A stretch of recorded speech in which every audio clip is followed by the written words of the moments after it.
Sir generally हम देखते हैं कि एसएससी के फील्ड में आए दिन कोई ना कोई कंट्रोवर्सी होती रहती है। कंट्रोवर्सी को अवॉइड करने के पीछे मेरे दो रीज़न। राकेश यादव सर। अगर मैं ये कहूँ कि मुझे किसी इंसान में कोई कमियां नहीं लगती तो कमियां सब में होती। नीतू मैम एसएससी फील्ड की जननी बोले तो कोई ऐसी दो राय नहीं है। ठीक ठाक उन्होंने पैसा भी कमा लिया है। सर हमको पता था कि आप बच के निकलेंगे मिस्टर गगन प्रताप सर। अरे नोटिफिकेशन की वीडियो बनाते हैं तो रानी मैम। इंग्लिश में कुछ चुनिंदा टीचर्स ही हैं जिनका मैं रिस्पेक्ट करता हूँ उनको किसी चीज के लिए। अभिनय सर का। 1 मिनट में इसमें ना रोक के एक चीज बोलना चाहूंगा। इसमें मुझे एक टीचर का नाम और लेना है, वो है अंकुल सर, गोपाल वर्मा सर। तो गोपाल सर का मुझे ऐसा लगता है कि कंटेंट में ना ऐसा तो है नहीं कि कोई भी टीचर अपने आप में गौतम बुद्ध है। जब वो काम आप खुद कर रहे हो। ये सर की स्ट्रगल, सर की पर्सनल लाइफ और सर ने यहाँ तक पहुँचने में जो जो भी संघर्ष किए हैं। कि पैम्फलेट बांटता हूँ, बांटे भी मैंने। मेरे पापा, मुझे याद नहीं है 10वीं तक भी कभी भी मैंने ऐसा देखा हो कि पापा मेरे रिलैक्स कर रहे हैं। वो फटे पजामे पहन रहे हैं, चप्पल ऐसी घिसी हुई पहन रहे हैं। आपका जन्म कहाँ हुआ? मेरे मतलब जो परिवार में वो तो बंजारे बंजारे बोलते हैं हमें। जिंदगी के किस मोड़ पे आपको लगा कि आपको teaching as a professor select करनी चाहिए? उनको ऐसा लगता था नया टीचर है, नया लड़का है, क्या पढ़ाएगा। जी सर। मैं ये गिनाना नहीं चाहता कि हाँ मैं भी सिलेक्टेड हूँ, मतलब मैं अपने दुश्मन को भी ना भेजूं ऐसा कॉलेज। इस टाइम तक आते आते ना एक थोड़ी सी खुशी पड़ने लग गई थी कि मेरे जैसे टीचर्स जो थोड़ा सा अंडररेटेड वाली कैटेगरी में आते हैं वो भी सर्वाइव कर पाते हैं because of these types of platforms. Hello friends, स्वागत है आपका द पंडित पॉडकास्ट सीरीज के एपिसोड नंबर 3 में। पिछले 2 एपिसोड के माध्यम से हमने टीचर्स को सब्जेक्ट के साथ साथ उनकी पर्सनल लाइफ के रूप में भी जाना है। आज हम बात करेंगे एक ऐसी शख्सियत से जिन्होंने बच्चों के अंदर इंग्लिश के डर को न बल्कि कम किया है, बल्कि उस डर को कॉन्फिडेंस के रूप में कन्वर्ट भी किया है। व्यक्तिगत तौर से भी हमारे सर के साथ वर्षों का संबंध रहा है और एक म्यूचुअल रेस्पेक्ट और कनेक्शन रहा है।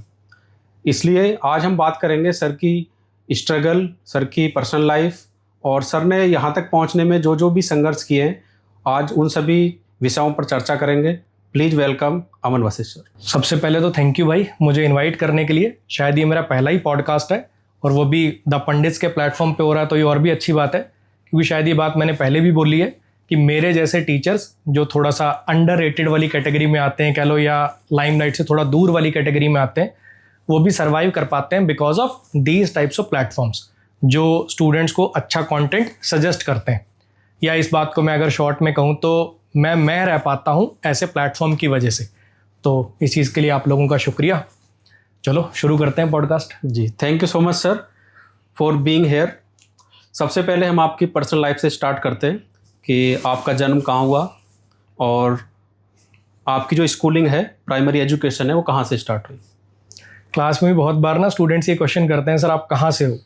कभी आपका एक्सेंट ऐसा लगता है, कभी एक्सेंट ऐसा लगता है। मैं आपको बताता हूँ जी पूरा शुरू से, आप मुझे बताना मैं कहाँ से हूँ। मैं अगली बार से वही बोलना शुरू कर दूँ जी, ठीक है क्या चीज़? मेरे जो जिसको बोलते हैं अपन दादाजी का गाँव, हरियाणा में हमारे कहते हैं दादालाई गाँव जी, तो वो है मेरा झज्जर के पास। ठीक है, झज्जर के पास एक कोसली थोड़ा फेमस एरिया, उसके पास सालावास करके गांव है, तो वो मेरे दादाजी का गांव है। बट मेरे पापा जब 8वीं में थे तो उसके बाद मेरे जो बड़े वाले ताऊजी हैं उनके साथ वो कह लो कि काम की तलाश में वो चले गए पंजाब। पहले मेरे बड़े वाले ताऊजी गए, उन्होंने मेरे पापा को बुला लिया। अब मेरे पिताजी के जो 8वीं के बाद की पढ़ाई है वो सारी, उसके बाद उनका जो कॉलेज है वो सब वहाँ हुआ, उनकी शादी भी वहीं हुई। मतलब मेरे पिताजी पंजाब में इतने ढल गए थे कि उन्होंने जूड़ा तक रखा है। ठीक है, मूछें, दाढ़ी, जूड़ा, कड़ा, सब कुछ, इतने उनके सारे पंजाबी दोस्त थे, पंजाब की लय में ही पूरे ढल गए। तो मेरा जो बर्थ है वो हुआ है पंजाब में, हरियाणा और पंजाब के बिल्कुल बॉर्डर पे सिरसा डिस्ट्रिक्ट आता है और उस साइड पे मानसा डिस्ट्रिक्ट है। जी, तो मानसा के अंदर बेसिकली एक गाँव है, जटाना कला गाँव है, तो वहाँ का मेरा बर्थ है। और शुरुआत के कह लो कि 6-7 साल मेरे वहाँ गुजरे। उसके बाद फिर मेरे पापा को किसी ने सजेस्ट कर दिया कि बच्चों को पढ़ाना है तो कोई शहर ले जाओ, गांव में उतना फ्यूचर ठीक नहीं है, स्कूलिंग अच्छी नहीं है। तो पापा हमें जो नियरेस्ट शहर था सिरसा, वहाँ पे ले गए। सिरसा में रहने लग गए तो 1st से लेकर 10th तक मैं सिरसा रहा हूँ। DAV स्कूल सिरसा से मेरी पढ़ाई हुई है, 1ली से 10वीं तक की। उसके बाद फिर 10th में थोड़े मार्क्स वार्क्स ठीक आ गए तो फिर लोगों ने कहा कि IIT की तैयारी कराओ। उस टाइम पे क्रेज चल रहा था इंजीनियरिंग का पूरा बूम। तो फिर मैं इंजीनियरिंग की तैयारी के लिए दिल्ली चला गया। दिल्ली में IIT कोचिंग ली, हालांकि हुआ नहीं मेरा IIT में क्योंकि मैं पढ़ा नहीं। ठीक है, उसके बाद फिर बीटेक तो करनी थी, किसी न किसी कॉलेज में तो एडमिशन हो ही जाता है। उतना बुरा भी नहीं था, लेकिन आईआईटी में नहीं हुआ था, एनआईटी में भी नहीं हुआ था। उसके बाद के जो ठीक ठाक कॉलेज थे उसमें से एक कॉलेज था the technological institute of textile and sciences. उससे मेरी कह सकते हो कि बीटेक पूरी हुई, कागजों में पूरी हुई, रियलिटी में तो कुछ ऐसा कोई खास सीखा नहीं। अब भिवानी वाला सिस्टम हो गया, भिवानी में है कॉलेज, हरियाणा में ही। उसके बाद फिर मैं फिर से वही नौकरी की भाग दौड़, अब क्या करें कहाँ जाएं, कहाँ नौकरी मिलेगी बीटेक के दम पे। तो मैं दिल्ली आ गया। दिल्ली में मैंने नौकरी की तलाश में कुछ समय यहाँ बिताया, फिर यहीं पे तैयारी भी करी गवर्नमेंट एग्ज़ाम्स की। उसके बाद फिर पढ़ाना भी शुरू कर दिया यहाँ पे। तो मेरे 3-4 साल 5 साल कह लो यहाँ गुजरे। उसके बाद फिर मेरी जॉब लग गई इनकम टैक्स डिपार्टमेंट में। तो फिर वो मेरी पोस्टिंग आई राजस्थान। जी सर। फिर मैं राजस्थान चला गया। वहाँ पे मैंने कह लो कि 2 साल के करीब जॉब करी। उसके बाद फिर जॉब छोड़ने का प्लान बन गया, तो कोचिंग चलानी है, पूरा मन लगने लग गया इसमें, इनकम भी ठीक थी। तो फिर मैंने कहा चलो अब सेटल होना है तो यहीं सेटल हो जाते हैं। फिर मैं जयपुर रहने लग गया। तो लगभग 8 साल मैंने कह लो कि 7 या 8 साल मैंने राजस्थान लगाए। उसके बाद फिर कोविड वाले टाइम पे कुछ चीज़ें ऐसी बनी कि कोविड से कह लो कि ऑलमोस्ट कोविड वाले टाइम पे ही मैं उत्तराखंड चला गया। फिर 2 साल मैं नैनीताल रहा। फिर वहाँ पे ऐसा लगा कि कुछ मेडिकल इश्यूज़ होते हैं, तो बहुत अच्छी फैसिलिटीज़ नहीं थी। जी सर। फिर उसके बाद मैं उत्तराखंड में देहरादून शिफ्ट हो गया। अभी लास्ट 4 साल से कह लो कि 3.5-4 साल से मैं देहरादून। अब आप मुझे बताओ कि मैं कहाँ का हूँ। अगली बार मैं वही बोलना शुरू कर दूंगा कि मैं तो यहाँ का हूँ। तो सर आपको व्यक्तिगत आप एक स्टेट में बाउंड नहीं कर सकते, आप कह सकते हो। जी सर। मेरे मतलब जो परिवार में वो तो बंजारे बोलते हैं हमें ये तो बंजारे हैं।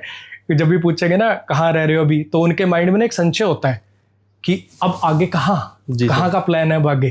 तो ऐसा है। हालांकि अब मोस्ट प्रोबेबली सेटल वहीं रहने का प्लान है। जी सर। तो सर हम देखते हैं कि हर बच्चे का बचपन में अपनी स्कूल लाइफ से अगर हम देखें तो किसी एक सब्जेक्ट की तरफ झुकाव ज़्यादा रहता है। आप किसी भी टीचर को लें या कोई भी पर्सनल जो भी स्टडी के फील्ड से जुड़ा हो, हर बच्चे का कोई ना कोई अपना एक सब्जेक्ट होता है जो उसका फेवरेट होता है। तो अगर आप बता पाएँ कि आपके बचपन में कौन सा सब्जेक्ट आपका फेवरेट था? यार स्कूल के टाइम पे तो सही बताऊं तो ऐसा कोई फेवरेट सब्जेक्ट जैसा कोई फेवरेट सब्जेक्ट नहीं था। स्कूल के टाइम पे शुरुआत हुई पहली दूसरी तीसरी में पढ़ने की पिटाई से। बहुत पिटे भाई, मतलब क्या बोलूँ मैं, जिसको बिल्कुल बक्कल उतार दिया जाए ऐसे टाइम। लेकिन ठीक है, कुछ चीज़ें लाइफ में आपको अच्छा रिजल्ट देती हैं तो कोई गिला शिकवा नहीं है। तीसरी चौथी तक तो मम्मी की डांट ने पढ़ाया। उसके बाद क्या हुआ, उसके बाद ना एक वो तलब सी लग गई। तलब लगनी किस चीज़ की कि जब आप क्लास के टॉपर होते हो, फर्स्ट आ रहे हो, सेकंड आ रहे हो, आपके नंबर अच्छे आ रहे हैं, तो टीचर्स भी आपको अप्रिशिएट करेंगे, आप क्लास के मॉनिटर बन जाओगे, है ना। तो बहुत सारी चीज़ें ना वो आपको इंटरेस्ट जगा देती हैं कि यार कुछ करना है। तो इंटरेस्ट जैसा मतलब ऐसे मैं कहूँ कि मैथ्स अच्छा था या इंग्लिश अच्छी थी या साइंस अच्छी थी, ऐसा कुछ नहीं था। मेरे को सिंपली ये था कि क्लास में मुझे टॉप करना है, ज़्यादा ज़्यादा सेकंड आना है।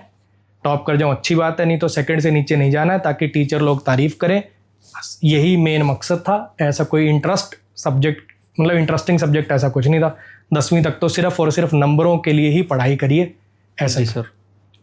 तो सर जैसे आपने बताया कि आपने 12th के बाद इंजीनियरिंग की थी, तो आपने इंजीनियरिंग किस ब्रांच से की थी? मैंने इंजीनियरिंग करी है भाई इलेक्ट्रॉनिक्स एंड कम्युनिकेशन, जिसकी कोई नौकरी नहीं है हमारे देश में खास, ठीक है जी। लेकिन कट ऑफ कॉलेज के मामले में जो इसकी कट ऑफ है वो चली जाती है बहुत कॉलेजों की कंप्यूटर साइंस से भी ऊपर। जी सर। उस टाइम पे पता नहीं था, देखो एक क्रेज़ होता ना। मैं अगर अपनी लाइफ को कहूँ तो मैं बस चलता चला गया, ये कह सकते हो आप, कि शुरू में मम्मी की डांट ने पढ़ा दिया, उसके बाद ये टीचर से अप्रिशिएशन के लालच ने पढ़ा दिया। हाँ, +1 +2 में कह सकते हो कि मैं थोड़ा सा खुद से डिसअपॉइंटेड रहा कि उतना अच्छा मैं नहीं पढ़ा। गए वहाँ पे यार सेटल होने में, मतलब दिल्ली कोचिंग लेने आ गया मैं। तो उस टाइम पे ना इन्हीं सब चीज़ों में कि यार घर से ज़्यादा पैसे ना लेने पड़े, एक रूम शेयर कर लेता हूँ, वहाँ पढ़ूंगा, अच्छा खाना सस्ता कहाँ मिलता है, क्योंकि एक पता नहीं एक अंदर से था कि बहुत ज़्यादा खर्चा ना करा दूँ मैं घर वालों का। तो उस चक्कर में, खैर ये रीज़न नहीं है, रीज़न तो मैं ही हूँ, पढ़ा नहीं भाई अच्छे से, ऐसा कोई बिगड़ा भी नहीं, लेकिन पढ़े नहीं भाई। उसके बाद फिर ये हुआ कि अब इंजीनियरिंग तो करनी है, तो कॉलेज वॉलेज देखने शुरू करे। मेरी रैंक थी उस टाइम पे 50,000 के आसपास। AIEEE होता था उस टाइम पे, आजकल तो नाम अलग हो गए उसके। तो उसमें 50,000 48,000 समथिंग रैंक थी बेसिकली। तो मैंने इस कॉलेज में एडमिशन ले लिया। उस टाइम पे ये सो कॉल्ड इंडिया का 64th नंबर पे कॉलेज था।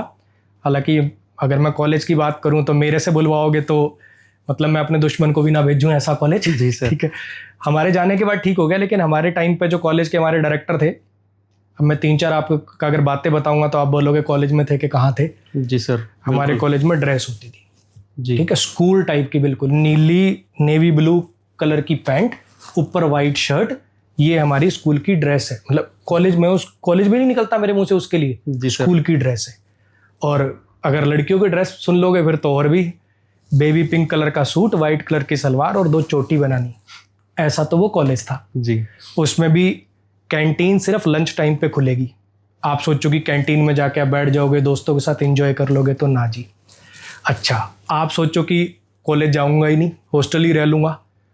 जो डायरेक्टर का घर है, जो रेजिडेंस है, वो हॉस्टल के अंदर है जी। अगर आप सो रहे हो बीच बीच में, महीने में या कह लो 2 महीने में एक बार रेड पड़ेगी, डायरेक्टर साहब निकलेंगे डंडा लेके, जो हॉस्टल में सो रहा है उसको डंडों से पिटाई करेंगे, पेनल्टी लगाएंगे।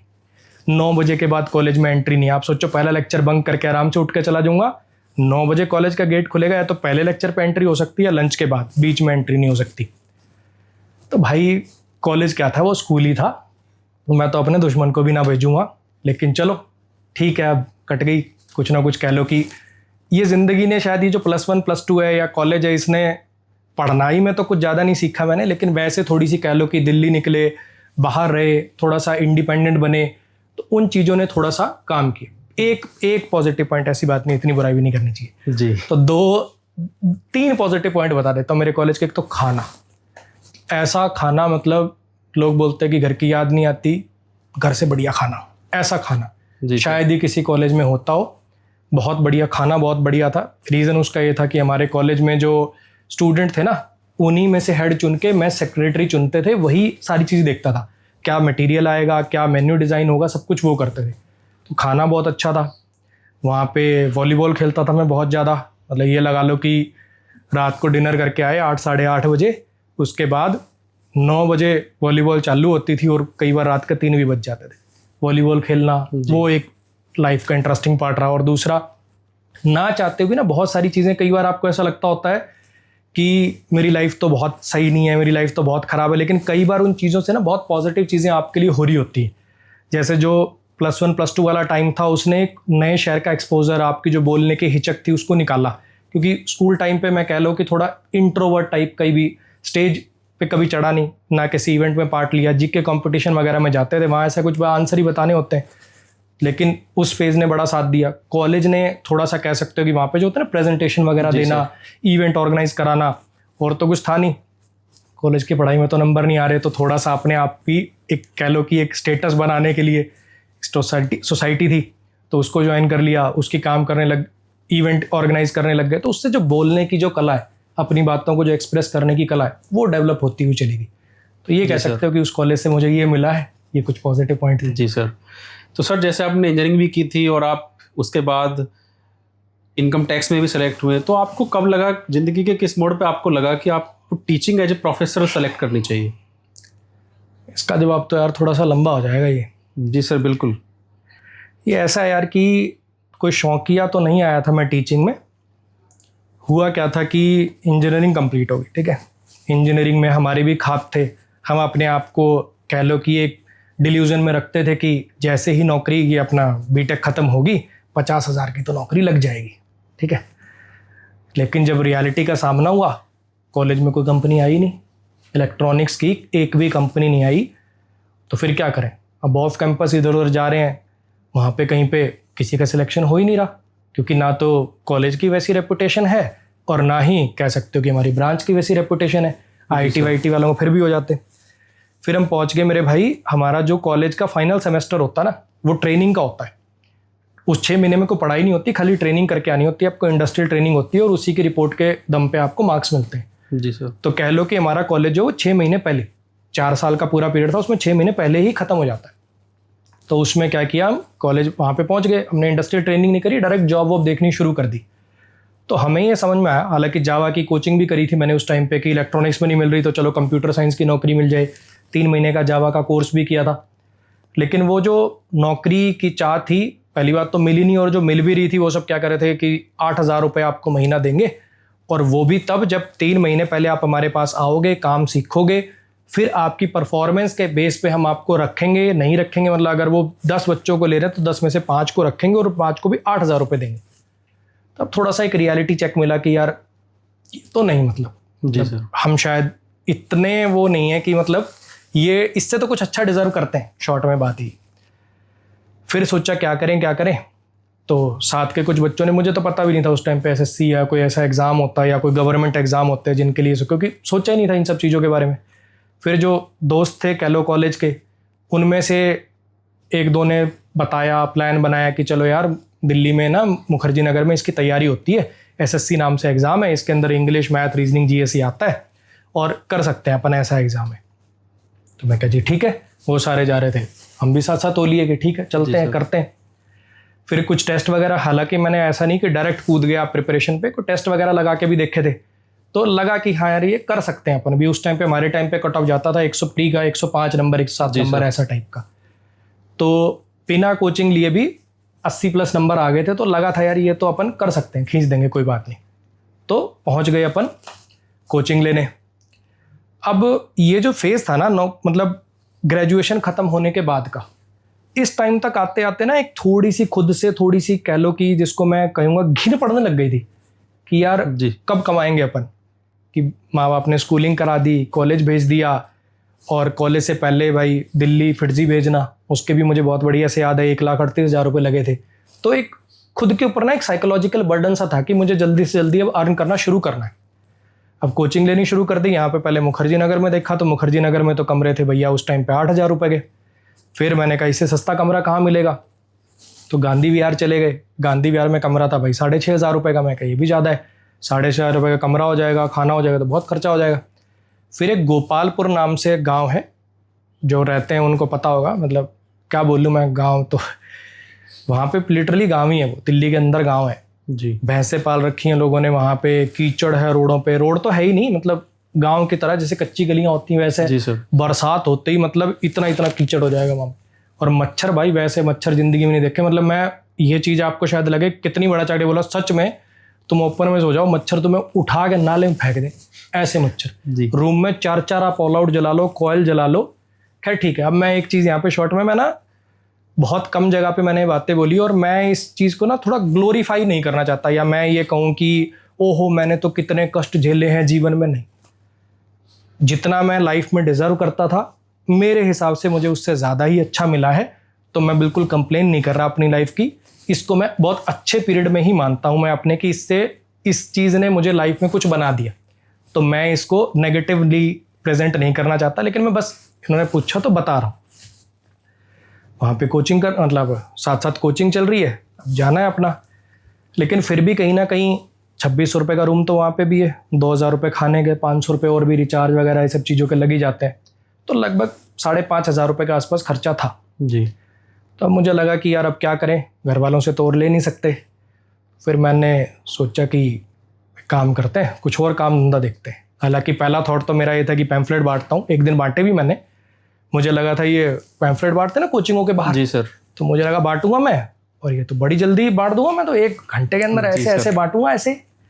उसने भैया मुझे 1000 पैम्फलेट दे दिए मुझे बांटने, कोई ले ही नहीं रहा। और वो खड़ा होकर साइड पे देख भी रहा है कि मैं फेंक भी नहीं सकता, और मेरा मन भी नहीं मान रहा था फेंकने को। मुझे तो लगा था मैं दूंगा।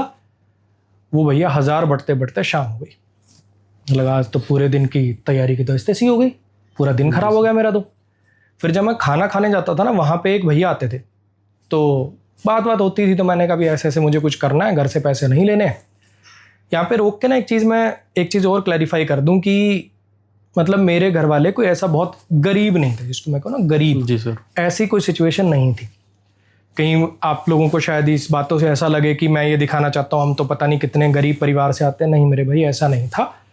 बस समस्या इसके अंदर 2 समस्याएं थी। समस्या कह लो या कुछ भी कह लो, रीज़न कह लो। वो 2 रीज़न ये थे, एक तो मेरे पिताजी जो हैं वो हरियाणा पुलिस से रिटायर है, और हरियाणा पुलिस में बेसिकली पुलिस वाला काम नहीं था उनका, वो वायरलेस ऑपरेटर थे जी जो एक टेक्निकल डिपार्टमेंट आप कह सकते हो। तो वहाँ पे वो जो आप सोचते हो ना पुलिस में ऊपरी कमाई का कोई साधन नहीं है, वो तो रेडियो ऑपरेटर टाइप वो जॉब है, वहाँ पे तो उनको वर्दी भी नहीं पहननी, तो वैसा कोई सिनेरियो था नहीं। तो मैंने मेरे पिताजी को देखा है उस नौकरी में कोशिश करते हुए अपने बच्चों को अच्छे से अच्छा स्कूल देने की। अब वो जॉब करके आ रहे हैं तो बाकी लोगों का क्या मन करेगा, बाकी लोग क्या करेंगे, अपना घर आएंगे, टीवी देखेंगे, एंजॉय करेंगे। मेरे पापा, मुझे याद नहीं है 10वीं तक भी कभी भी मैंने ऐसा देखा हो कि पापा मेरे रिलैक्स कर रहे हैं। वो अपना नौकरी से आएंगे और 1 घंटे के अंदर अंदर वो खेत चले जाएंगे।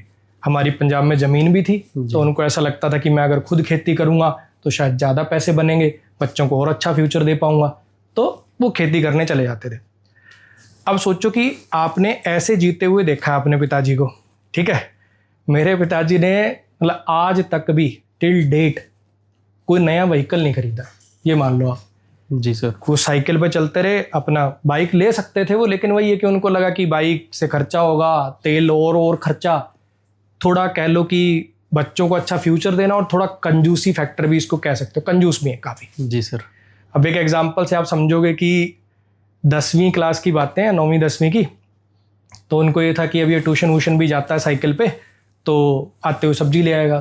तो 1-2 बार मुझे साथ लेके गए। अब सब्जी लेने में सोचो कि हम ये सोच रहे हैं कि पापा जाएंगे लेट। वो टाइम नहीं होता जब अगर सब्जी मंडी से कभी सब्जी लाए हो तो 7-8 बजे के आसपास ना सब रेडी उठाने वाले होते हैं, तब वो आवाज़ें लगा रहे होते हैं, 10 रुपए की सारी बैंगन पड़े, 10 रुपए के सारे, 5 रुपए के सारे, ऐसे वाला। जी सर। तो वैसी चीज़ें मैंने देखी होती हुई। ऐसा नहीं है, मैं फिर क्लियर कर दूं कि वो बहुत गरीब थे। बेसिकली वो जितना कमा रहे थे उसको भी उसमें से भी बचा के वो खेती में भी, अच्छा इसके बीज आ जाएंगे, इसकी डीएपी आ जाएगी, इसका ये आ जाएगा, उसी से फिर वो जो बचता था उससे और नई ज़मीन खरीद लेते थे। तो हमें कभी एहसास ही नहीं हुआ कि मतलब हम मतलब ठीक ठाक कर सकते हैं। लेकिन अब यही बात है कि वो खुद भी तो एंजॉय नहीं कर रहे थे भाई। ऐसा भी नहीं है कि वो मतलब खुद तो लग्जरी लाइफ जी रहे हैं और हमें बता नहीं रहे कि मेरे पास ठीक ठाक पैसे हैं। खुद भी तो वही जी रहे हैं, वो फटे पजामे पहन रहे हैं, चप्पल ऐसी घिसी हुई पहन रहे हैं। तो ऐसा जब आप माहौल देखते हो ना तो आपको भी ऐसा लगता है कि यार मुझे भी जल्दी से जल्दी अब कमाना शुरू करना है, मुझे भी जल्दी से जल्दी इनके ऊपर से बोझ हटाना है। तो वो चीज़ मेरे अंदर भी थी, यहाँ से वो आई। कह लो कि पापा की खुददारी, कंजूसी, बच्चों का सारी चीज़ों का जो एक अपब्रिंगिंग का पार्ट हो जाता है वो, तो वो चीज़ मेरे अंदर भी आ गई। तो मैं पहुँचते ही मुझे लगा कि कुछ तो करना है। तो जहाँ मैं खाना खाने जाता था, ये गोपालपुर पे आ गया अपन वापस सब, ठीक है। उस गांव में जहाँ पे मैं खाना खाने जाता था तो वहाँ पे एक भैया आते थे, अमित करके ना, वो किसी कोचिंग में इकोनॉमिक्स पढ़ाते थे उस टाइम पे। तो उन्होंने बोला है, मैंने बात करी ऐसे से, मुझे कुछ अर्न करना है भाई ताकि घर से ना लेने पड़े, बहुत ज़्यादा नहीं, बस 5-6 हज़ार महीने का हो जाए चलेगा। तो उन्होंने बोला कि मैंने बताया कि ऐसे पैम्फलेट बांटे मैंने आज, क्या तू बेवकूफ़ाना हरकतें कर रहा है यार, पढ़ा लिखा इंसान है, ये काम थोड़ी करेगा तू, तो एक काम करना, तो टीचर बन जा। मैं कहा भैया यहाँ कौन पढ़ाने देगा, तो खर्ची ना करा यहाँ। तो क्या भाई सारी तू अब बड़ी कोचिंगों में थोड़ी सोच रहा है, मतलब डायरेक्टर को पैरामाउंट और इनमें थोड़ी मौका मिलेगा, तू कोई छोटी कोचिंग से शुरुआत कर। मैं कहा जी अच्छा। फिर मैंने इंटरव्यू वगैरह भी दिए। अब इंटरव्यू मैंने मतलब रिज्यूमे जो बना रखा था उसमें लिख रखा था फ्रेशर, मैक्सिमम जगह से तो इंटरव्यू की गई कॉल ही नहीं आई। और जिन्होंने बुलाया भी, भले ही मेरा डेमो अच्छा भी गया हो, तो भी उनको ऐसा लगता था नया टीचर है, नया लड़का है, क्या पढ़ाएगा। जी सर। फिर मैं दोबारा गया, मैं कहा भैया ऐसे बात है, कोई बुला ही नहीं रहा इंटरव्यू के लिए, कोई सिलेक्ट ही नहीं कर रहा। तो बोले क्या रिज्यूमे दिखाते रहा, ये फ्रेशर लिख रखा तूने तो मैंने कहा फ्रेशर ही हूँ भैया, फ्रेशर ही लिखूंगा। अरे इसमें लिख 3 साल का एक्सपीरियंस। जी सर। तो मैंने उस पर कहा और दाढ़ी बढ़ा थोड़ी, तो मैंने दाढ़ी बढ़ाई, 3 साल का एक्सपीरियंस उसमें लिखा। फॉर्मल कपड़े, वो कॉलेज के इंटरव्यू वाले थे, कहता है ऐसे नहीं जाना टी शर्ट वगैरह में, कभी फॉर्मल कपड़ों में जाना है, फॉर्मल कपड़ों में गया। तो ऐसे करके एक छोटी सी कोचिंग थी, करियर वर्ल्ड नाम था उसमें, करियर पावर नहीं, वो बड़ी कोचिंग, करियर वर्ल्ड नाम से कोचिंग थी, जीटीबी नगर पे। 3 बच्चे आते थे भाई। जी सर। तो वहाँ मैं गया पूरा टशन में, मैंने रिज्यूमे दिया। मैं कहा मैम ऐसे ऐसे, मैं लास्ट जिस कोचिंग में पढ़ा रहा था तो वहाँ पे मेरी कुछ अनबन हो गई है पेमेंट को लेके, तो मुझे कोचिंग चेंज करनी है, तो ये रिज्यूमे है। मतलब जैसे पूछते हैं ना पहले कहाँ पढ़ा रहे थे, क्यों छोड़ रहे हो, ये तो मैंने ये रीज़न दिया। तो उन्होंने कहा ठीक है सर, वो हमारे सर आएंगे, वो डेमो है आपका। मैं क्या मैडम 3 साल हो गए पढ़ाते हुए, अब भी डेमो ही दूंगा, कोई बात नहीं आप मेरा रिज्यूमे वापस दे दो। जी फुल कॉन्फिडेंस, फुल टशन। उधर से फिर उसको लगा अरे मतलब टशन तो है इसमें कोई। जी सर। तो फिर उन्होंने मुझे बोला कि ठीक है सर, आप कल से क्लास ही ले लो। मैं सीधा अगले दिन क्लास लेने पहुंच गया। तो यहाँ से जो टीचिंग की जर्नी है वो एक ज़रूरत से शुरुआत हुई थी कि बस घर वालों से पैसे नहीं लेने हैं, थोड़ी खुददारी ने आवाज़ सी मारनी शुरू कर दी थी, इसलिए बस ये टीचिंग की जर्नी शुरू होती हुई चली गई। फिर फ्लो के साथ में बहता हुआ चला गया। पहले वो 3 बच्चों की कोचिंग थी, फिर एक मानसरोवर नाम से कोचिंग थी, क्लैट की कोचिंग देते थे वो। जी क्लैट का जो सिलेबस है कह सकते हो काइंड ऑफ एसएससी वाला ही है। तो मैं इधर से पढ़ता था और इधर आके अपना पढ़ा देता था। तो ये है कह लो कि इस लाइन में आने का जो पाथ बना, कैसे आए वो यहाँ से आए। सर, हर फील्ड में अप्स एंड डाउन्स होते हैं, तो जब आपने टीचिंग को एक एज ए प्रोफेशन चुना और जब आपको लगा कभी कि जब आपका मतलब कैरियर में डाउन हुआ, तो आपको कभी लगा कि मुझे ये क्विट कर देनी चाहिए या कोई एक अल्टरनेट प्रोफेशन सेलेक्ट करना चाहिए? इसमें यार देखो, मैं मतलब अगर अप्स एंड डाउन्स की बात करें या स्ट्रगल की बात करें, तो टीचिंग में तो मुझे ऐसा कोई स्ट्रगल आया नहीं, क्योंकि मेरा ग्राफ ना हमेशा ऐसे ही चलता हुआ चला गया। ठीक है, जिसको मैं स्ट्रगल कहूँगा भी, क्योंकि अगर मैं जैसे पहले मैं 3 बच्चों की कोचिंग में पढ़ा रहा था, फिर मैंने 16 बच्चों की कोचिंग में पढ़ाया, फिर मैंने 48 बच्चों की कोचिंग में पढ़ाया, उसके बाद फिर मैंने अपना जैसे होता है ना ज्वाइनिंग आने वाली होती है तो होम टाउन चले गए। वहाँ पे मुझे लगा ज्वाइनिंग आने, पहले तो मैं गया था ये सोच के कि आराम से अपना आलू पराठे खाऊंगा, छाछ पीऊंगा, सोऊंगा, लेकिन 10-15 दिन बाद आने लगा यार ज्वाइनिंग आने में तो हो सकता अभी 1 साल भी लग जाए, क्योंकि हमारे टाइम पे बहुत टाइम लगता था ज्वाइनिंग आने में। जी तो 1 साल अब बैठ के क्या करूँ। तो फिर मैंने सोचा कि एक काम करते हैं, यहाँ कोचिंग डाल लेते हैं। फिर मैंने वहाँ पे अपनी एक कोचिंग ओपन कर ली। तो सब चीज़ें बढ़िया ही होती चली गई। मतलब वहाँ पे मैं लगभग 100 बच्चों के बैच पढ़ा रहा था। फिर बाद में मैंने जॉब ज्वाइन कर ली। हाँ, वो मैंने बीच में कह लो कि 1.5-2 साल के पीरियड में, 1.5-2 साल भी नहीं, कह लो कि 1 साल मैंने नहीं पढ़ाया, लेकिन उसमें और ज़्यादा अच्छी चीज़ होगी कि उसके अंदर मैंने यूट्यूब शुरू कर लिया। मुझे लगा था कि अब कहीं पढ़ाना तो है नहीं, यूट्यूब पे अपना कंटेंट डालना शुरू कर देता हूँ, जिसकी वजह से ऑनलाइन में मेरी एंट्री हो गई, काइंड ऑफ पॉपुलैरिटी मिल गई। तो मेरे लिए मुझे लगता है सारी चीज़ें ना बढ़िया बढ़िया ही होती चली गई। जो थोड़ा मोटा जिसको मैं स्ट्रगल कहूँगा भी, तो वो मेरे लिए था वो डिसीजन लेना। जी सर। जब आप एक जॉब ज्वाइन कर लेते हो, इसको अगर मैं शॉर्ट में समअप करूँ, एक चीज़ मैं पहले ही बोल देना चाहता हूँ यार, मैं ये गिनाना नहीं चाहता कि हाँ मैं भी सिलेक्टेड हूँ, क्योंकि मुझे ऐसा लगता है कि पढ़ना और पढ़ाना दोनों बहुत अलग चीज़ें। मैं ऐसे स्टूडेंट्स को देखता हूँ, ऐसे मेरे दोस्त भी थे जो मतलब किसी भी क्वेश्चन को, मैथ्स का क्वेश्चन हो या कोई भी सब्जेक्ट का क्वेश्चन हो, मतलब सेकंडों में उड़ाते थे वो। ठीक है, लेकिन अगर मैं उनको कह दूं भाई मुझे बता दे, समझा दे कि तूने इसको कैसे किया, यार ये नहीं आता मुझे। तो पढ़ना और पढ़ाना ना बहुत अलग अलग चीज़ें हैं, पहली बात। और दूसरी बात, अब इस जॉब को लेने के लिए तो आपको चारों सब्जेक्ट्स अच्छे करने पड़ते हैं। हो सकता है कि आपको चारों सब्जेक्ट्स उतने अच्छे ना हो, लेकिन आपका एक सब्जेक्ट इतना अच्छा हो, बहुत भयंकर। तो इन 2 चीज़ों को मैं अलग रखना चाहूँगा। हालांकि फिर भी, क्योंकि ये मेरी आज लाइफ की जर्नी की बात हो रही है, तो मैंने जो पहला एग्ज़ाम दिया था मेरे भाई, उसके अंदर मुझे टीए की पोस्ट मिली थी।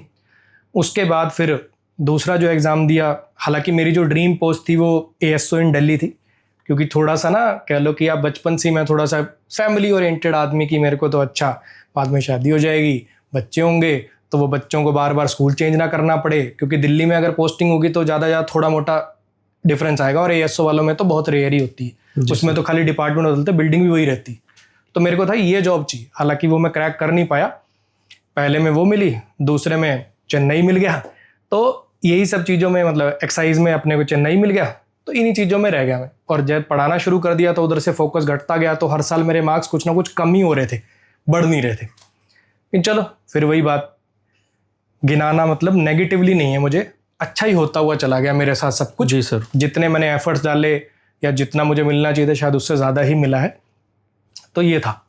तो फिर वो स्ट्रगल वाली बात पे अगर आए, तो वो जो फेज़ था ना, उसमें क्या था कि जैसे घर वालों का प्रेशर होता ही है। देखो, अपने मिडिल क्लास जो बंदे हैं, सबका ये होता है कि सरकारी नौकरी मिल गई तो ठीक है, इसको क्यों छोड़ना है। अब मैं उस नौकरी में कह सकते हो कि ऐसा फील कर रहा था कि शायद मैं इससे ज़्यादा डिजर्व करता हूँ। मतलब एक बंदिश सी फील हो रही थी, सेटिस्फेक्शन नहीं थी वहाँ पे, कि मुझे ऐसा लगता था कि मेरा जो कैलिबर है वो इससे ऊपर है जी। और उसके लिए चाहिए होता आपको कॉन्फिडेंस, क्योंकि इससे पीछे उस जॉब से पहले जो मैंने नौकरियां करी थी, पहली कमाई में मैंने 3500 के करीब रुपए कमाए थे एक महीने के।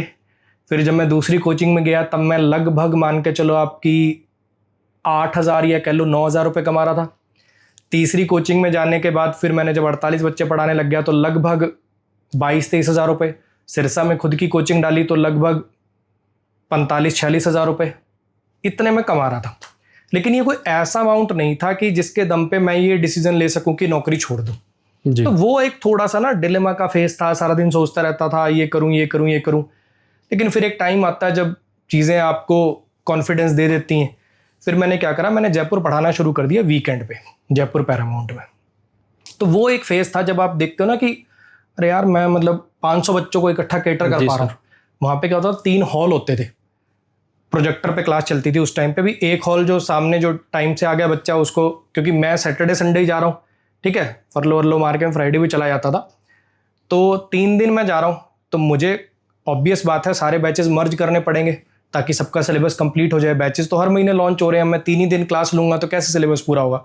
तो मेरे ना बैचेस मर्ज होते थे, तो उसमें भी 3 हॉल में क्लास चलती थी कि 400 बच्चा इस हॉल में बैठा है, 300 बच्चा इस हॉल में बैठा है, 200 बच्चा इस हॉल में बैठा है। मैं पढ़ा एक ही में रहा हूँ, प्रोजेक्टर पे देख रहे हैं सब।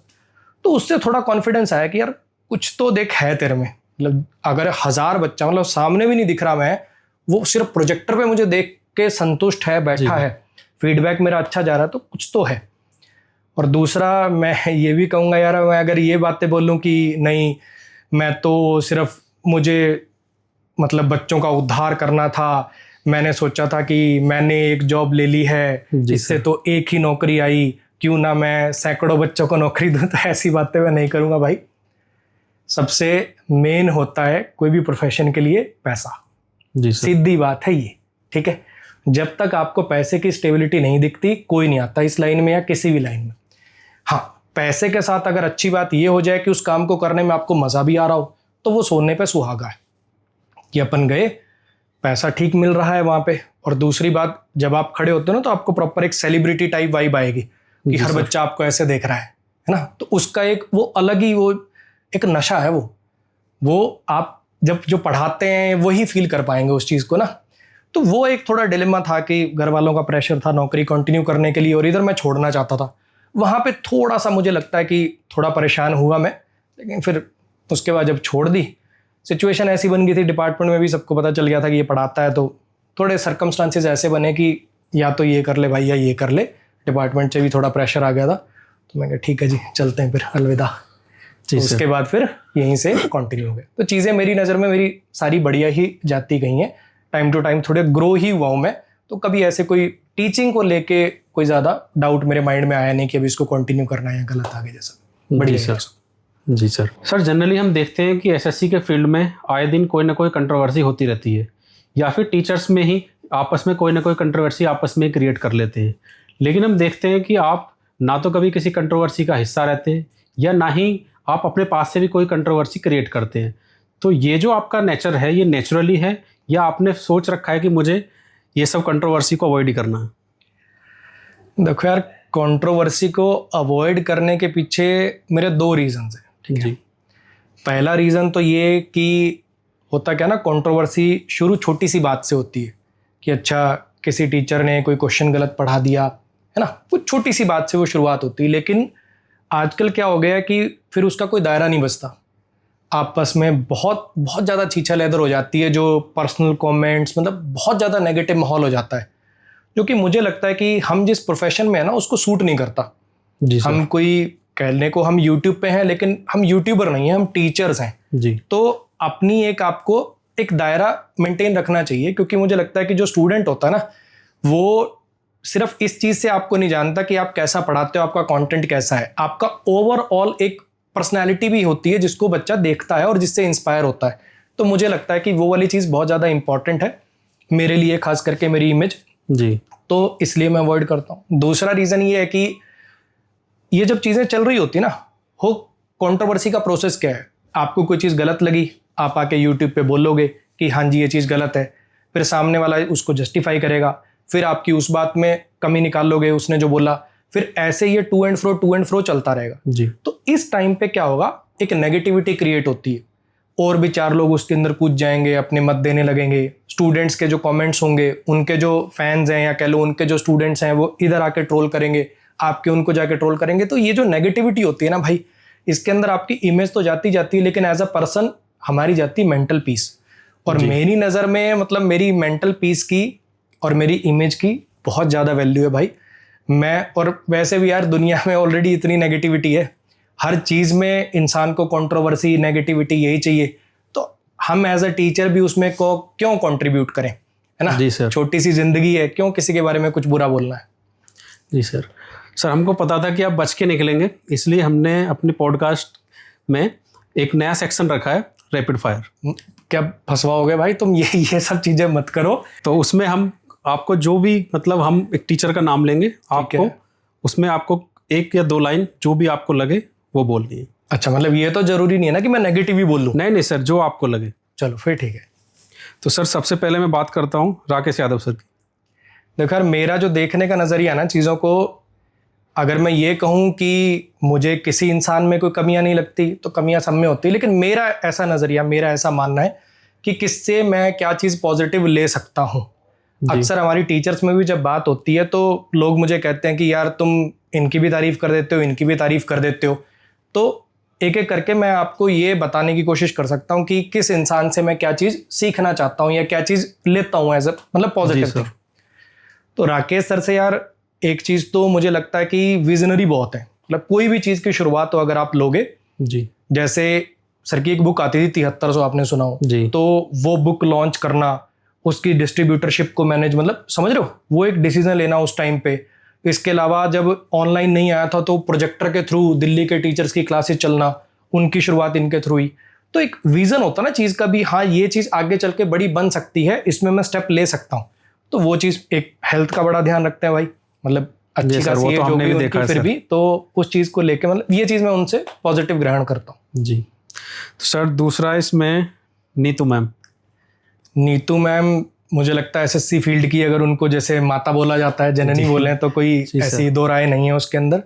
उनसे यार मुझे लगता है कि मैं ये चीज़ सीखता हूँ, देखता हूँ, या इस चीज़ को एडमायर करता हूँ कि देखो नीतू मैम भी बहुत टाइम से, 20 साल से ज़्यादा हो गए होंगे उनको इस इंडस्ट्री में। जी सर। एज होने के बावजूद भी जो एक डेडिकेशन से लगे रहना किसी चीज़ के अंदर, ठीक ठाक उन्होंने पैसा भी कमा लिया है, लेकिन फिर भी अपने आप को मोटिवेटेड रखना कि यार अभी ये चीज़ करेंगे तो और ग्रोथ होगी। वो चीज़ कहाँ से आती है? मतलब मैं सही बताऊं तो मेरे को ऐसे होता है यार बहुत हो गया, 2 क्लास ले ली बहुत है ना, ये अरे यार ये चीज़ करेंगे मैं सोचता रहता हूँ। लेकिन मैं देखता हूँ कि जो भी चीज़ अभी आपको रीच देने के लिए, ग्रोथ देने के लिए ज़रूरी है, वो चीज़ वो करती हैं।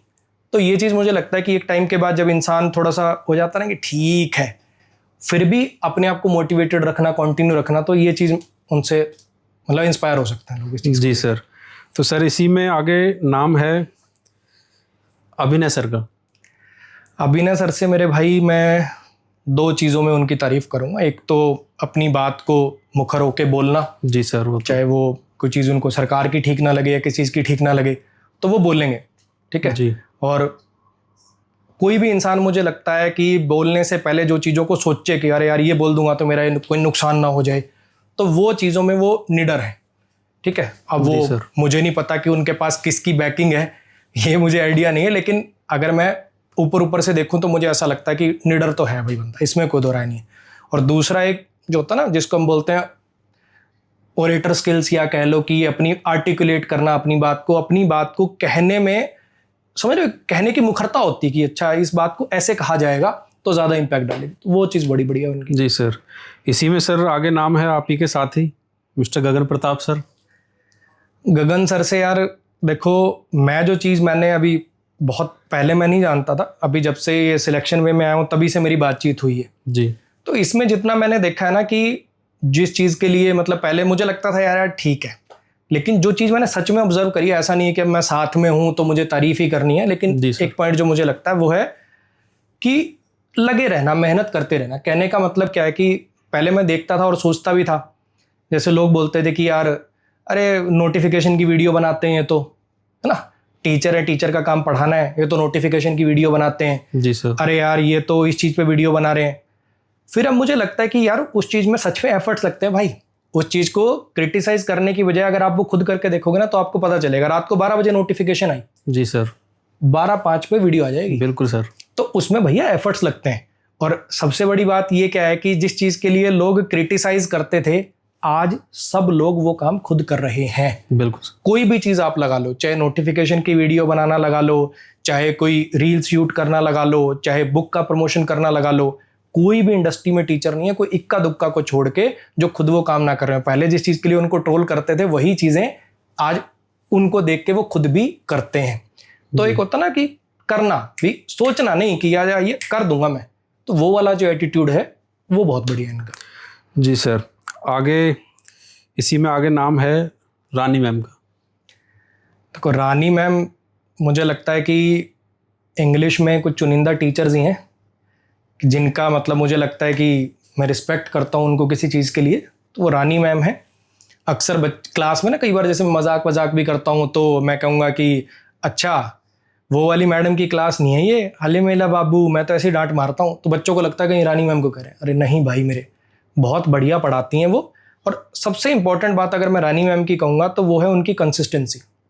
कोई भी एग्जाम होगा उसके क्वेश्चंस एक सीरीज चलती रहेगी। अगर 5 दिन क्लास ना लें तो आके बोलेंगे कि सॉरी बच्चों, यूट्यूब पे बहुत दिन से क्लास नहीं हो पाई, मुझे कुछ, अब मैं ये सीरीज चालू कर रही हूँ।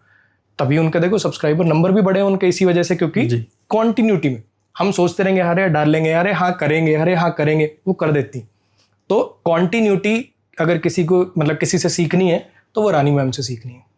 जी सर। तो सर अगर आप बताना चाहें गोपाल वर्मा सर। देखो ऐसी मैं फिर बता रहा हूँ, अब जैसे आपने थोड़ा पॉज लिया, आपको लगा कि इंग्लिश का टीचर है तो पता नहीं, नीतू मैम भी इंग्लिश पढ़ाती हैं, रानी मैम भी इंग्लिश पढ़ाती हैं, गोपाल सर भी इंग्लिश पढ़ाते हैं। जी। तो गोपाल सर का मुझे ऐसा लगता है कि कंटेंट में ना कुछ उसी बात को नए तरीके से पेश करना, उसका अच्छा मतलब कर लेते हैं। कहने का मतलब अपडेशन कह लो उसको भी, ये जो बात है, रूल तो यार इंग्लिश के वही हैं, लेकिन उस बात को मैं प्रेजेंट करने का क्या नया तरीका लिखूं जिससे बच्चे को थोड़ा सा इंटरेस्ट बन जाए, तो वो चीज़ इनमें बढ़िया है। जी सर। तो सर सबसे लास्ट में भूतेश सर।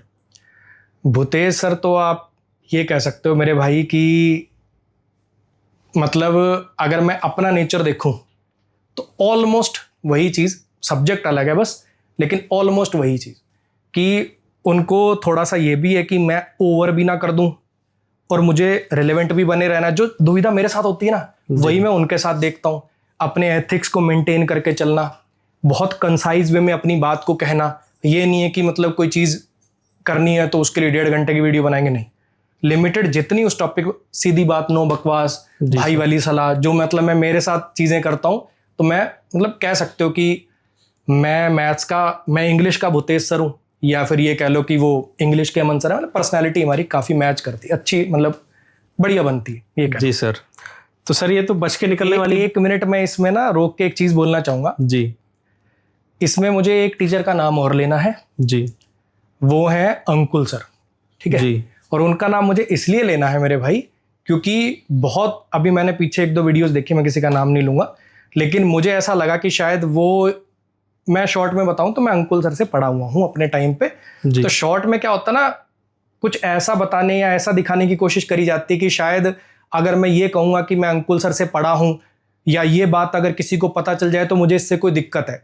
मुझे इससे कोई दिक्कत नहीं है, मैं इसमें प्राउड फील करता हूँ कि मैं अंकुल सर की क्लास में बैठ के पढ़ा हूँ। मेरा जो इंग्लिश में कह लो कि इंटरेस्ट डेवलप हुआ ना, इंग्लिश मेरी अच्छी थी, कॉलेज टाइम पे मैंने बहुत हॉलीवुड फिल्में देखी थी, इंग्लिश की जो सेंस होती है वो मेरी बनी हुई थी, लेकिन इंग्लिश को भी लॉजिकली समझा जा सकता है। ये वाली जो मतलब कह लो कि वो जो शुरुआती नशा दिया ना इंग्लिश को लॉजिकली पढ़ने का, वो अंकुल सर का ही दिया हुआ।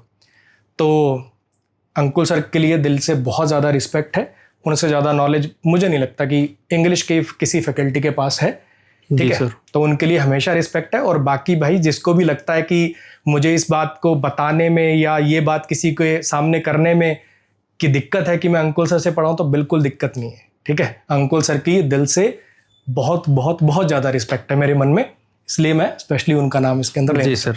नहीं सर, अंकुल सर से तो हमारे पंडित की टीम में भी काफ़ी लोग पढ़े हुए हैं, ऐसी बात नहीं है, अंकुल सर से सभी लोग परिचित हैं। लेकिन सर ये तो आप बच के निकलने वाली बात हो गई। ऐसा तो है नहीं कि कोई भी टीचर अपने आप में गौतम बुद्ध है, कोई ना कोई नेगेटिव पॉइंट्स तो हर व्यक्ति के अंदर होते हैं, ठीक है सर। बात आपकी एकदम ठीक है। तो आप अगर कोई एक ऐसी चीज़ इन सभी टीचर्स में बताना चाहें कि आप कोई भी एक नेगेटिव पॉइंट बताना चाहें, देखो यार, जो आप लेना नहीं चाहेंगे। चलो मैं ये इसमें ये कह सकता हूँ मेरे भाई, बात आपकी ठीक है, ऐसा नहीं है कि मुझे किसी में कोई बुराई दिखती ही नहीं है, मैं भी इंसान हूँ, मेरा भी एक ओपिनियन है, मुझे भी चीज़ें अच्छी और बुरी लगती हैं। तो मतलब नेगेटिव तो क्या गिनाऊं, बस मैं मतलब जो कुछ बातें हैं बिना किसी का नाम लिए मैं बस रिक्वेस्ट कर सकता हूँ।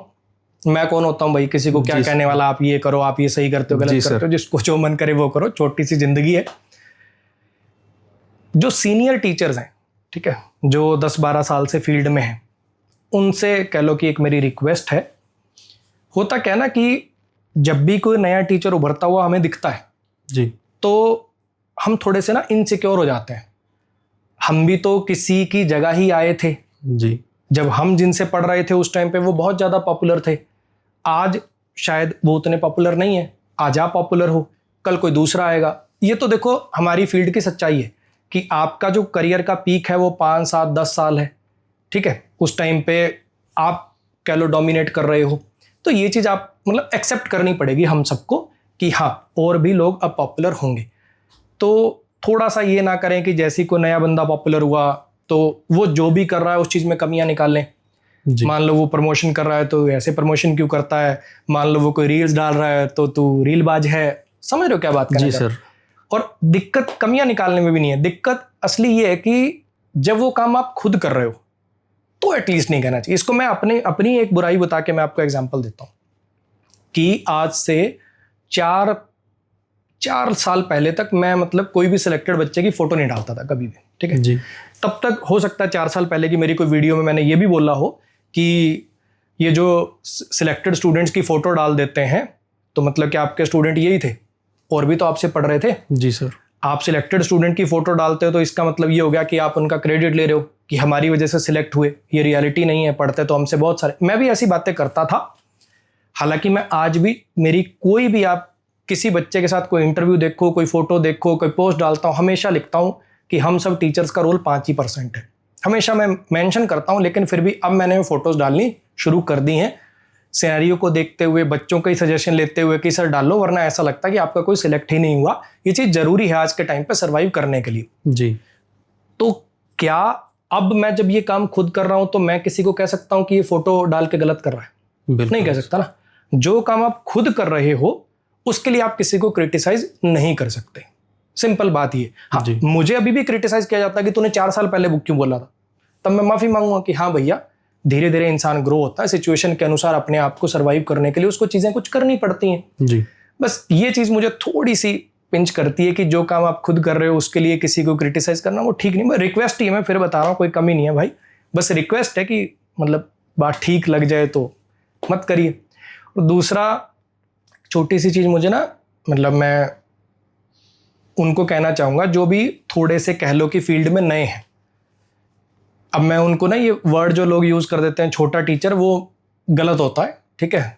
कंटेंट वाइज कोई आपसे बहुत बड़ा हो सकता है, पॉपुलैरिटी वाइज हो सकता है कम हो जी। तो ऐसे जो टीचर्स हैं बहुत बार मैं देखता हूँ कि मतलब हमने लगा लिया किसी और के नाम का, इनडायरेक्टली किसी को पोक कर दिया। आप कितना भी जस्टिफाई कर लो कि हम ये तो सॉल्यूशन की लड़ाई है या ये कुछ भी, आप उसको कुछ भी नाम दे लो कि मैं तो बस गलत को गलत कह रहा हूँ, एक शिक्षक होने के नाते मेरा ये फ़र्ज है, आप कुछ भी उसको जस्टिफाई कर लो, आपका मन जानता है। और आजकल बच्चे भी समझते हैं कि भाई वो चीज़ आप कर रहे हो क्राउड को खींचने के लिए, ठीक है। तो ये वाली जो चीज़ होती है ना, इसमें बस मैं यही कह सकता हूँ कि मैं आपकी सिचुएशन समझ सकता हूँ। मैं भी जब इस फील्ड में नया था ना, मेरे को भी ऐसे था कि अरे यार मेरे अंदर पोटेंशियल है, मेरे अंदर क्वालिटी है, लोग देख क्यों नहीं रहे मुझे, अरे देखो मुझे। वो जो एक झंझलाहट होती है ना, आई कैन फील दैट। अब क्या है कि मेरी वो चीज़ें, क्योंकि वो सब ऑनलाइन से, मैंने तो पहले ऑफलाइन पढ़ाया बहुत साल, तो वो चीज़ें ऑफलाइन में होके चली गई तो किसी को पता नहीं है। अब मैं इसका एक एग्जांपल देता हूँ, वो भी अपनी कमी बता के देता हूँ। मैंने जैसा आपको बताया कि ज्वाइनिंग जब आने वाली थी उसमें टाइम था, तो मैंने अपने होम टाउन सिरसा में कोचिंग खोली थी। तो अब मैं चाह रहा हूँ कि कोचिंग मेरी रातों रात पॉपुलर हो जाए, तो मैंने उसके लिए कुछ चीज़ें करी। मैंने बड़ा बड़ा बैनर बनवाया, 30 डेज फ्री ट्रायल, 30 दिन का ट्रायल। और उसमें भी 30 दिन का ट्रायल लेने के बाद आप फीस जमा करो, 1 महीना और पढ़ो। अगर आपको लगे कि नहीं यार सही नहीं पढ़ा रहा, नहीं वो मज़ा नहीं आ रहा, 1 महीने बाद ही फीस ले जाओ। मैंने बहुत सारी चीज़ें ट्राई करी। फिर मैंने क्या करा, क्लासेस के अंदर जैसे मैं बोलता कि मैं दिल्ली पढ़ा के आया हूँ, दिल्ली मुखर्जी नगर के टीचर यहाँ पे नहीं है, और जो वहाँ पे उस टाइम पे ऑलरेडी फेमस थे उस शहर के अंदर सिरसा में, तो मैंने उनकी कोचिंग के जस्ट साइड पे अपना बड़ा बड़ा बैनर लगवा दिया कि बच्चा जो उनके पास भी जा रहा है वो भी मुझे देखे, ये बातें देखे। लेकिन आज क्या, बहुत पहले ही जब मैंने उस चीज़ को 2-3 साल बाद पीछे मुड़ के देखा तो मुझे दुख हुआ जी कि नहीं, मतलब ये सब करने की ज़रूरत नहीं थी। अगर आपके अंदर दम है तो आज नहीं तो कल आप रिकॉग्नाइज हो जाओगे। हर एक बंदे की अपनी एक जगह है इस समाज में, ठीक है। अब जैसा मैंने कहा कि मैं अंकुल सर से पढ़ा हूँ, और अब ऐसा नहीं है कि मैं अंकुल सर के बच्चे छीन रहा हूँ या मेरे बच्चे को छीन के ले जाएगा या एक्स के कोई वाई छीन के ले जाएगा।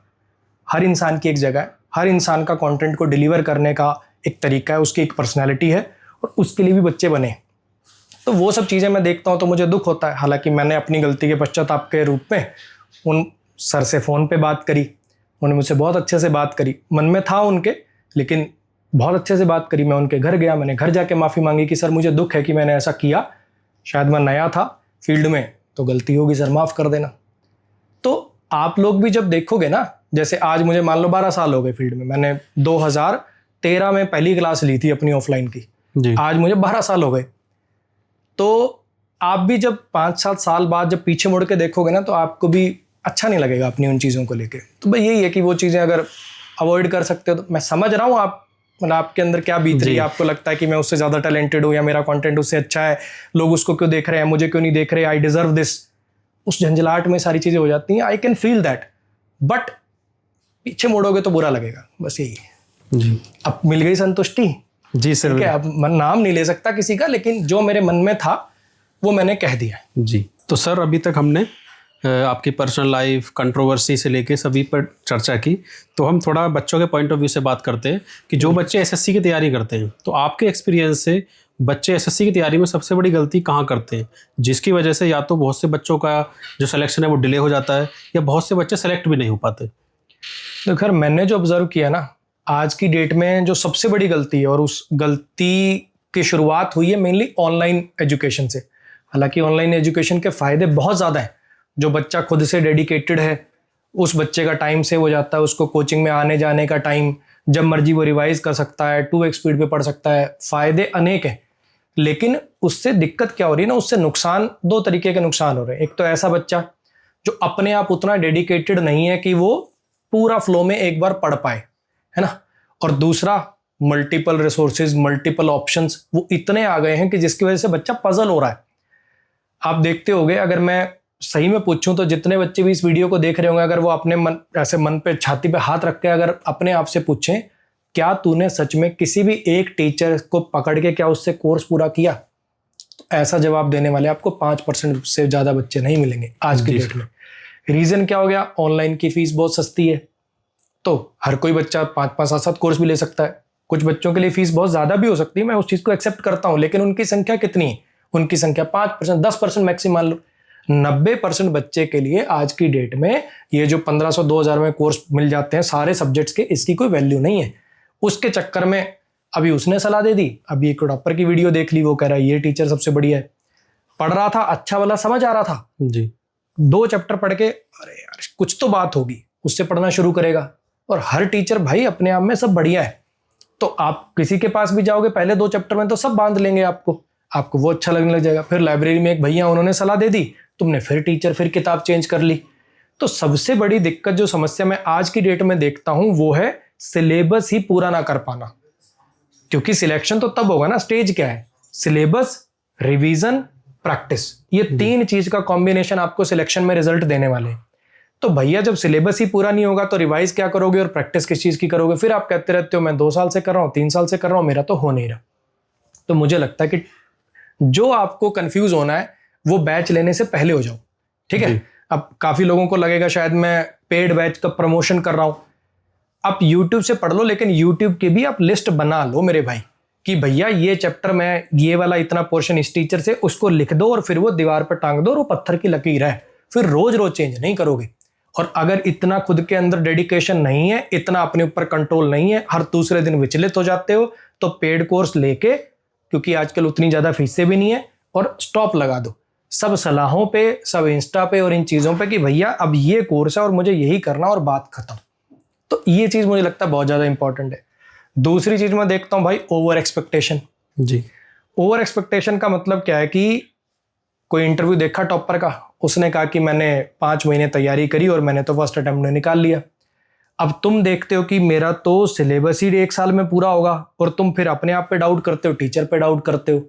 आप ये नहीं देख रहे मेरे भाई, पहली बात तो थोड़ा सा टॉपर्स वगैरह भी जब इंटरव्यू देते हैं तो थोड़ा सा हल्का ना, समझ रहे हो, फेंक भी देते हैं थोड़ी सी। तो ये भी समझना चाहिए आपको कि उस बंदे का बेस क्या है, उसने पहले कितना पढ़ रखा है।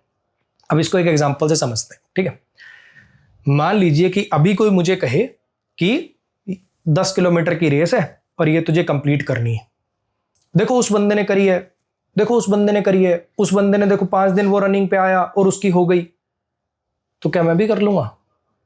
और मैं अपने आप को ये सोच के कोसता रहूं कि अरे यार देखो वो 5 दिन से आ रहा था और वो देखो 10 किलोमीटर भागने लग गया आज की डेट में, मैं क्यों नहीं भाग पा रहा, और मैं अपने आप को कोसता रहूं, मैं अपने आप को डिमोटिवेट करता रहूं। वो चीज़ ठीक नहीं ना। मेरे को समझ में आना चाहिए कि भैया इस चीज़ में टाइम लगेगा, ये चीज़ मेरे लिए नई है, तो मेरे को उस चीज़ को टाइम देना पड़ेगा, ठीक है।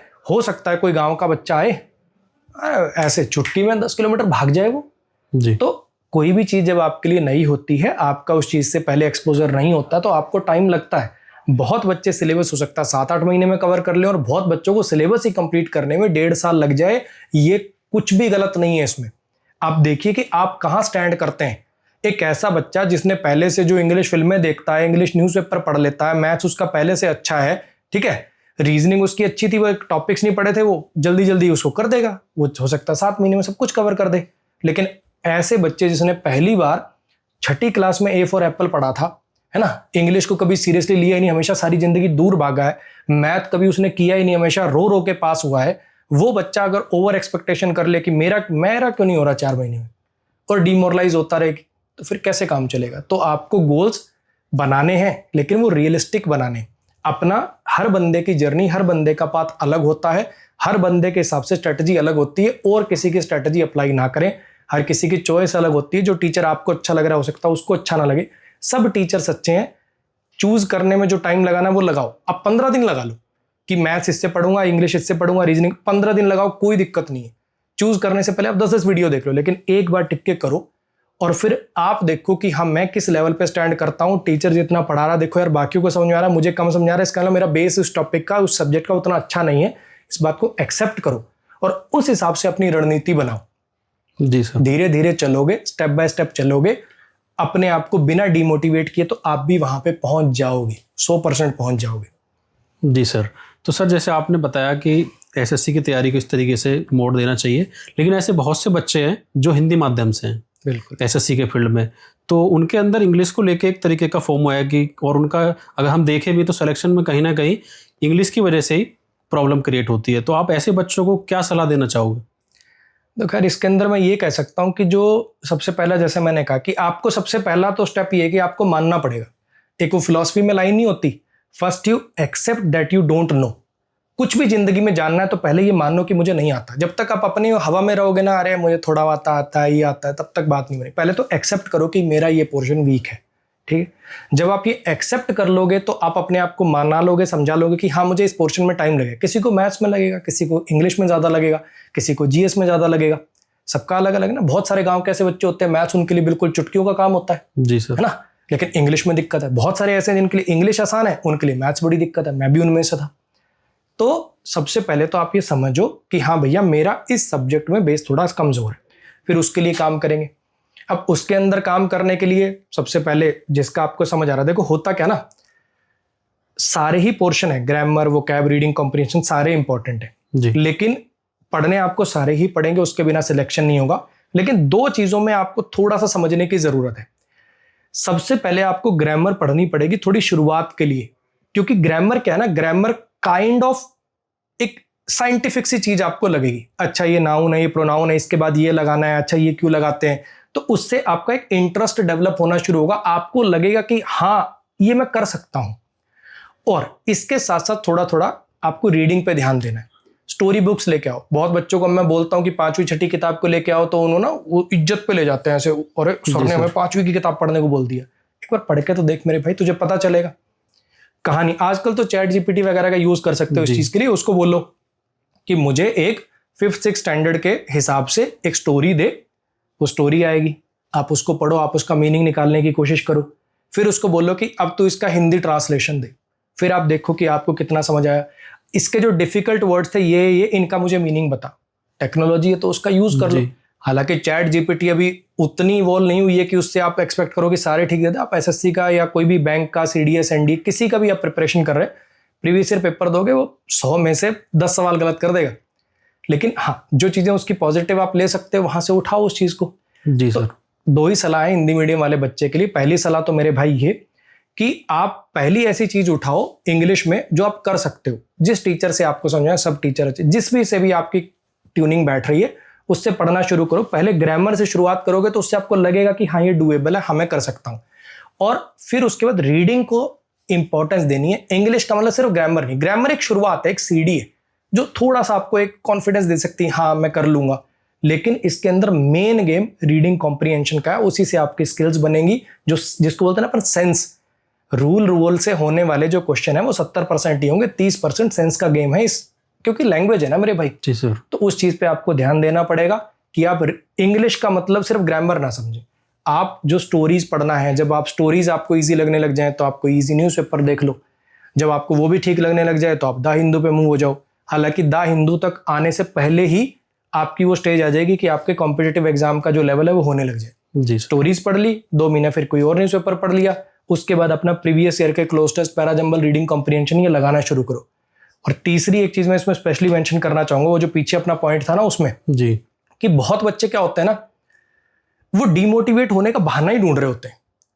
एक चैप्टर खत्म हुआ मेरे भाई, उसके आपने क्वेश्चन लगाए, उसके क्वेश्चन आपसे 30% हुए, वो ऐसे बिल्कुल जैसे मैं क्लास में कई बार मजाक करता हूँ, बनियान फाड़ के रोड पे लेट जाते हैं। अरे मेरे से, अरे 30 ही हुए, मेरे से 30 ही हुए। क्यों भाई? आप शक्तिमान हो, आप आइंस्टाइन हो, ऑब्वियस बात है ना। अभी आपने कोई नई चीज सीखी है तो शुरुआत के अंदर आपसे 30% हो गए, बहुत अच्छी बात है। बाकी आपको सॉल्यूशन पढ़ के समझ में आया। जब 3-4 चैप्टर होने का रिवीजन करके दोबारा लगाओगे तो 80 हो जाएंगे। जब एक बार तीसरी रिवीजन मारोगे तो 100 भी होंगे तुमसे। तो इतना तो कॉन्फिडेंस अपने आप पे रखना पड़ेगा, और ये चीज सबके साथ होती है, तो इस चीज को मानिए। आप डीमोटिवेट होने के, नेगेटिविटी लाने के बहाने मत ढूंढिए। पहले ही ऑलरेडी दुनिया में बहुत नेगेटिविटी है, आपको परेशान करने के लिए आपके इंस्टा, मोबाइल, रील, इतना कुछ है। आप अपने आप से 4 चीजें और मत इकट्ठी करिए अपने आप को सिलेक्शन से दूर ले जाने के लिए। जी सर। तो सर हम देखते हैं कि आप किसी भी बच्चे का जब एसएससी में सिलेक्शन होता है तो आप अक्सर इस चीज़ पर एम्फेसाइज करते हैं कि टीचर का रोल 5% होता है। तो एक बच्चे के सिलेक्शन में टीचर का एक रियल देखा जाए तो कितना हाथ होता है? देखो यार, ये जो मैं बोलता हूँ ये सच में मैं फील भी करता हूँ। मेरे को सच में ऐसा लगता है कि टीचर का काम है कंटेंट देना। मैं तो कंटेंट सबको ही दे रहा हूँ ना, मैं कुछ अलग थोड़ी जाके किसी को पढ़ा के आता हूँ, मैं तो सबको दे रहा हूँ। फिर भी उसमें से ये चुनिंदा बच्चे सिलेक्ट हुए तो उसमें मेरा रोल हुआ कि बच्चे का? उसमें बच्चे का रोल हुआ। लेकिन इस चीज को ना, मैंने ये चीज इतनी बार बोल दी अपनी लाइफ में, 5% रोल। जब कोई सिलेक्शन का पोस्ट डालूं उसके ऊपर बड़ा बड़ा लिखूं कि हमारा रोल 5% ही है, फिर भी आप आए, आपने क्रेडिट दिया, थैंक यू। इंटरव्यू हो उसके अंदर, कोई बच्चों को सम्मानित कर रहा हूं उसके अंदर, इतनी बार बोल दी। तो कुछ सिलेक्टेड बच्चे भी ना, एक ने नहीं कम से कम 10 बच्चों ने मुझे बात बोली, कहता सर आप इस चीज को समझो, आपके लिए होगा वो 5%, लेकिन जो हमारा जो इंटरेस्ट बना ना उस सब्जेक्ट के अंदर, वो आपकी वजह से बना। तो मुझे थोड़ा सा समझ आया कि टीचर का काम क्या है, या कह लो जिसको मैं कहूँ कि टीचर का रोल क्या है। उसको परसेंटेज में ना बांट के ना, हम बेसिकली टीचर के रोल को अगर समझे कि एक बच्चे के सिलेक्शन में टीचर का सच में योगदान क्या है, तो कंटेंट जो वो देगा वो तो योगदान है ही, वो बेसिकली वो तो सब दे रहे हैं। लेकिन टीचर का मेन काम है बच्चे को ये फील कराना कि हाँ ये मैं कर सकता हूं, ये चीज डूएबल है। जो टीचर आपको ऐसा फील करा देना, चाहे वो मैथ्स हो, चाहे इंग्लिश हो, चाहे कोई भी सब्जेक्ट हो, जिसकी क्लास लगा के आपको ऐसे फील आ जाए कि अरे हाँ ये तो कर सकता हूं मैं, अरे ये तो हो जाएगा मुझसे, वही आपके लिए परफेक्ट टीचर है। और मुझे लगता है टीचर का रोल भी यही है कि बच्चे का बेस कुछ भी हो, उसको ऐसे फ्लो में पढ़ाना, ऐसे बिल्कुल बेसिक से उठाकर चीजों को लेकर जाना जिससे उसको लगे कि yes I can do that. तो मुझे लगता है ये टीचर का मेन रोल है। सर एपिसोड के एंड में हम बच्चों के लिए एक छोटी सी चीज़ करते हैं कि वो जो भी टॉपिक आपसे पढ़ना चाहते हैं वो कमेंट्स में लिख सकते हैं, और जिस भी कमेंट्स पर सबसे ज़्यादा लाइक होंगे हम आपसे रिक्वेस्ट करेंगे कि आप उस टॉपिक को हमारे द पंडित्स यूट्यूब चैनल पर प्रोवाइड करें। ठीक है भाई, बिल्कुल कोशिश करूँगा अपनी तरफ से, जो भी टॉपिक बच्चे सबसे ज़्यादा चाहते हैं कि अमन सर से ये वाला टॉपिक पढ़ना है, आपके चैनल पे कर दूंगा प्रोवाइड। जी सर, और बाकी अगर आप कुछ भी एक्स्ट्रा कंक्लूड करना चाहें अपनी तरफ से। लास्ट में कंक्लूजन में तो यार मैं मेनली तो थैंक यू ही बोलना चाहूँगा। 3 पार्ट में थैंक यू करूँगा मैं। सबसे पहले तो आप सब स्टूडेंट्स का, जिन्होंने इतना प्यार दिया, रिस्पेक्ट दी, और मतलब मैं तो हर बार यही मानता हूँ कि जितना मैं डिज़र्व करता हूँ मुझे आज तक उससे ज़्यादा ही मिला है। ठीक है, उस प्यार और सम्मान के लिए आपका बहुत बहुत शुक्रिया। सेकंड, मैं थैंक यू करना चाहूँगा मेरी पार्टनर का, मेरी वाइफ का, क्योंकि आपकी लाइफ में ना बहुत बड़ा रोल होता है एक सपोर्ट का। ठीक है, आप एज अ स्टूडेंट आप मुझे उस बहुत सारी मेरी लाइफ में और परेशानियाँ आएंगी और अप्स एंड डाउन्स आएंगे, बहुत चीज़ें मुझे परेशान करेंगी, तो उस टाइम पे अगर आपके पास कोई है जिससे आप वो परेशानी शेयर कर सकते हो, जो आपको समझेगा कि हाँ इस टाइम पे मतलब क्या दौर से गुजर रहा है, तो इस चीज़ के लिए उनका बहुत बड़ा हाथ है। ठीक है, सपोर्ट करने के लिए, लाइफ में थोड़ा सा आगे और ग्रो करने के लिए, मोटिवेट करते रहने के लिए, और थोड़ा सा कह लो कि लाइफ में एज अ पर्सन भी ग्रो करने के लिए बहुत बड़ा उनका हाथ है। और लास्ट में कुछ सिलेक्टेड स्टूडेंट्स और द पंडित्स जैसा प्लेटफॉर्म, जैसे मैं फिर एक बार बोल देता हूँ, ये सिलेक्टेड स्टूडेंट्स ही हैं, और ये जो प्लेटफॉर्म है इन्हीं की वजह से मेरे जैसे टीचर भी सर्वाइव कर पाते हैं। यही हैं जिनकी वजह से मैं रह पाता हूँ, मुझे कुछ ऐसा नहीं करना पड़ता जो मेरे एथिक्स से थोड़ा सा खिलाफ जाता हूँ। तो इस चीज़ के लिए सिलेक्टेड स्टूडेंट्स का भी, जो भी मेरी क्लासेस को, मेरी वीडियोस को रिकमेंड करते हैं, द पंडित्स प्लेटफॉर्म का बहुत बहुत thank you. Thank you sir.